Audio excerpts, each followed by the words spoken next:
જે ખૂબ મોટી લીડ મળી હતી. એક વિદ્યા પ્રધાન ધર્મા ફાઉન્ડેશન નામનું એક NGO ખોલવામાં આવ્યું હતું અને આના 2 ડાયરેક્ટર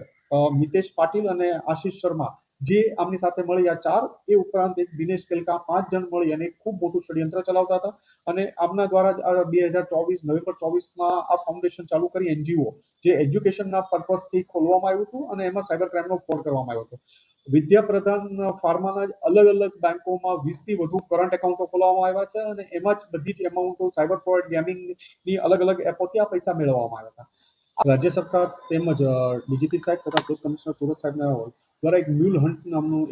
અંતર્ગત એક પ્રોજેક્ટ હાથ ધરવામાં આવ્યો હતો જેમાં મ્યુલ એકાઉન્ટો આઈડેન્ટિફાઈ કરી અને એમના વિરુદ્ધ કાર્યવાહી કરવા સાયબર ક્રાઇમ વિરુદ્ધ કાર્યવાહીની ઝુંબેશ છેડવામાં આવી હતી. આ અન્વયે ક્રાઇમ બ્રાન્ચની ટીમના police inspector SN Parmar, PSI કુવાર અને મીરની ટીમને એક ઇન્ફોર્મેશન મળી હતી કે સુરત શહેરમાં 2 વ્યક્તિઓ મુકેશ સ્વામી અને બાબુલાલ કારજ છે બંને મૂળ સુજાનગઢ રાજસ્થાનના રહેવાસી છે અને હાલમાં સુરતના એક સાવરિયા ક્રિએશન ગ્લોબલ ટેક્સટાઇલ માર્કેટમાં આ નામથી બિઝનેસ કરે છે અને એની આડમાં એક સાયબર ક્રાઇમનું ખૂબ મોટું ફ્રોડ ચલાવી રહ્યા છે. આ બાતમી આધારે આમને પકડી અને આમની જ્યારે પૂછપરછ કરવામાં આવી તો પ્રાથમિક પૂછપરછમાં આમની પાસેથી 44 બેંક એકાઉન્ટો મળ્યા જેમાં